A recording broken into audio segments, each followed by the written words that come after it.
Welcome back to A People's Guide to Publishing. I'm Joe Beal, the founder and CEO of Microcosm Publishing and Distribution. I'm also the author of A People's Guide to Publishing, which distills what I've learned from selling millions of books over the past 25 years. I'm Ellie Blue. I'm the editorial and marketing director here at Microcosm. We are an independent mid-list publisher based in Portland, Oregon. We have 14 employees, over 650 titles in print with 20 to 40 new books per year, and we distribute thousands of titles from other publishers. We started this podcast so that we can share what we've learned with newer publishers so that you can learn from our mistakes. Or maybe you just want to understand the publishing industry. This week, we are going to answer a reader question. Thanks, readers. You're always full of questions and readers. The question is, I started work on a graphic novel years ago, and I don't know the first thing about the publishing business, but I think I have something pretty cool. I only have a 3-page, very rough outline. What should I do? This is a good question. Well, I would say first go back and watch our recent episode, How to Pitch Your Manuscript. Always a good start, yes. You may notice we're wearing the same clothes in it because we just recorded it 10 minutes ago. Time machine. What goes on beneath the surface? A People's Guide to Time Machines. Thank you. And so, first of all, you want to take that 3-page outline and add more detail to it, and then do 4 to 5 editorial passes on it.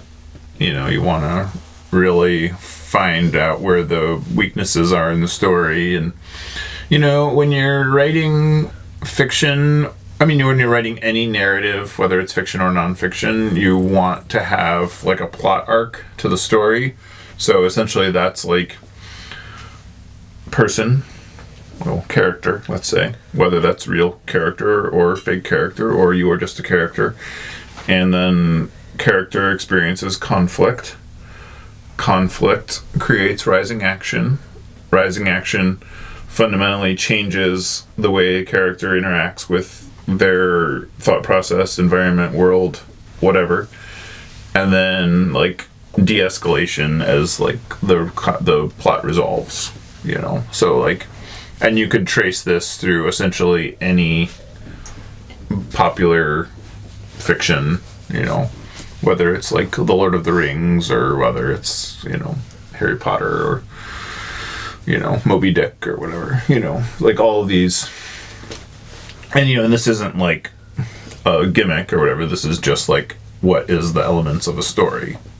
Yeah, if you're doing a graphic novel, you definitely want to overload your editorial work at the beginning before you begin drawing. If it's a written novel, you can go in and fix editorial issues very easily at any point during the process. Well, relatively easily, but with a graphic novel, you really can't. So Ellie has strong biases against graphic novels. I am not opposed to graphic novels. I just do not appreciate when they do not put in the editorial work to give them a narrative, which is very common. Fair enough.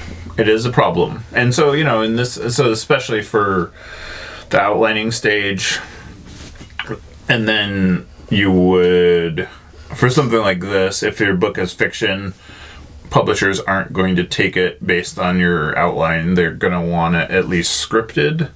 So that is basically you making a rough that says, on this page, these 6 panels occur, and this is the dialogue, and this is what this panel shows, and this is what is being said in the narration here. And, and you really, in a graphic novel, you really need the visual and the text to, double up on each other. Meaning, it's the same way in film, where if the picture isn't telling a concurrent story to the audio, then there's no reason that is a format that makes sense for what you're doing, So you really need it. But without them being redundant to each other. Yeah, and so you want them to lift each other up rather than just being I am telling you what I'm showing you in this panel. That's another beef I have with graphic novels, is the ones where I'm why is there art? Why am I just not reading the words? So, given all of this, think about that long and hard, what you would want to say to,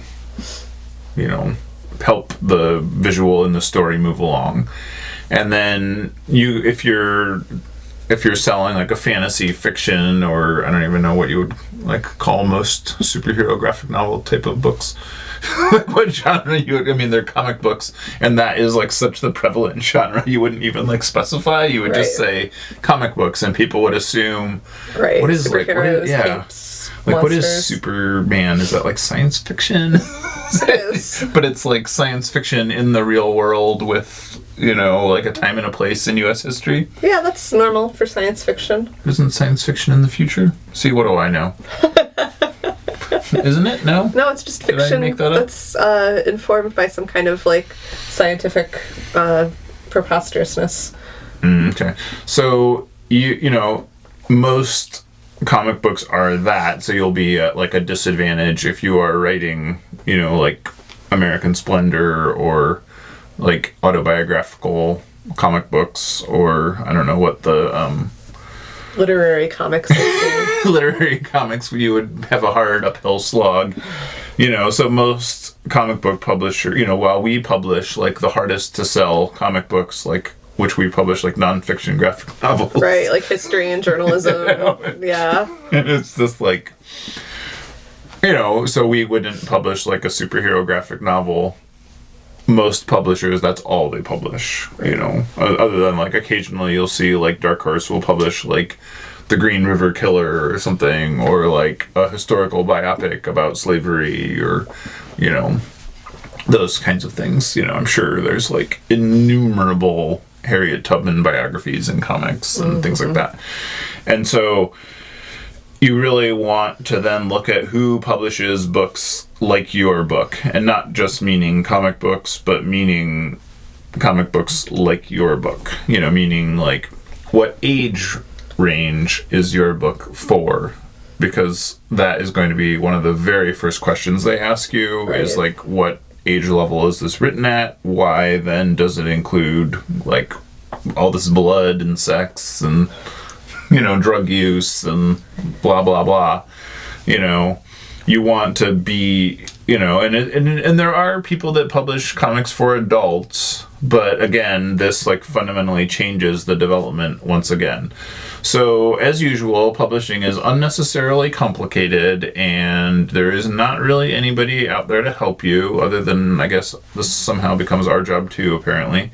And so you want to really look at, books that are in print, who's publishing what, why those books are like yours. Are they actually like yours? Not just that you want, we get pitches all the time where authors are like, I just really like how you like do design, art, and packaging, so I wrote this novel and I want you to publish it, because I just think it would be look really cool the way you dress things up.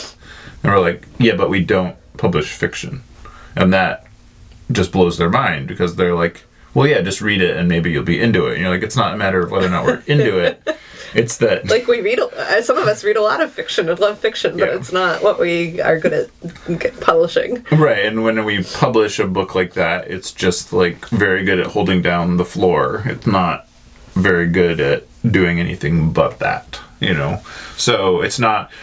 a publisher doesn't publish to their own taste. A publisher publishes to their credibility, expertise and subject matter, for reasons that they would be doing nobody any favors, including the author, if they changed course. You have to move very gradually into adjacent arenas. And it might be helpful to look for an agent for your graphic novel. Yeah, also. That's true, especially if you aren't coming with an illustrator. Right. You would be, which it sounds like is not the case in this case, because the standards for that are very demanding and high. So, like most things in publishing. So you would want to have somebody that had those relationships. And sometimes that can be the publisher. We've definitely looked at unillustrated graphic novel proposals. Mm-hmm. Because, it's attainable. Like, we have those relationships. Like, we can go to those people and be like, would you be interested in doing this?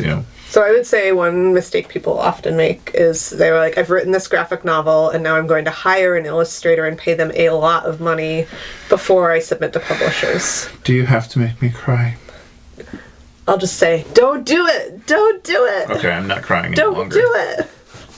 And yeah, I mean, it is really heartbreaking when you get something that is like, quote unquote, finished in the eyes of the author, and they tell you how much they spent on it, and you're like, okay, well, we have to back you up because this isn't, like, it's not doing the work that it needs to be doing, so you either need to hire them back to fix it, or like we would start over. Yeah. And they just can't really understand why that's that way. Like, you would only do that if you were starting a publishing company. Right, and you had the expertise to understand the correct development and like what needs to be in that book and how it needs to be developed and demonstrated and shown. It's like your cover really needs to do a lot of the heavy lifting to talk about the book. So if the cover is a little too artistic or vague, then it basically is just immediately thrown out. I mean, it's like a fine placeholder, but I mean, you wouldn't believe how many times people like try to make that their linchpin, where they're like, well, I can't change the cover because I already paid somebody to do it. Like, this is the sunk cost fallacy. Like, you cannot make it about that. Like, the goal, and maybe this is my bitterness of doing this so long, but like, to me, the goal really has to be like, this book is for as many people as would be interested in this book, because otherwise what's the point? Like, the audience for books is so small for each individual book. The audience for books is growing, but the audience for each individual book, because the field is so crowded, is typically 2,000, so that is very hard to break out beyond. So what if, like, somebody has an illustrator they really want to work with? Like, say, they do come as a team. Should they pitch themselves as a team? Should they do some samples? Like, what? Yeah, I mean, if the illustrator is actually interested as well. I mean, if, Right. a lot of times, like, an author will go to a publisher and be like, I would like to work with your superstar illustrator. Yeah. That is my illustrator of choice. Right. And you're like, well, of course it is. That's everybody's. And whereas... if you have your buddy that is a competent illustrator, then you would read the submission guidelines and see what they want, what they say, what they're looking for, how many pages, what kind of sample they want, and then give them the sample that they want, not assuming that you are special or an exception or whatever. And if you, I would say put out a zine. Oh, yeah. And right, that can be a handy way. I mean, a lot of times, especially in the comics world, going to comics conventions and making like a 32-pager or whatever, or even like a 16-pager that sort of demos a larger work is a great way to be, networking. The thing that doesn't really help is to publish something that's essentially a sketchbook, because it tells us nothing. Like, we're not here to buy your drawing ability, we're here to buy your narrative ability. Good luck, you can do it. It's really just about doing your homework. Thanks for joining us once again. Please send your questions to podcast@microcosmpublishing.com so we can answer them on future episodes. And please give us 5 stars on iTunes and everywhere else that podcasts are reviewed. You can find us on the internet at microcosm.pub, On Twitter at Microcosm, on Facebook at Microcosm Publishing, on Instagram at Microcosm_pub. and here in Portland, Oregon on North Williams Avenue. Thank you so much. Have a wonderful week.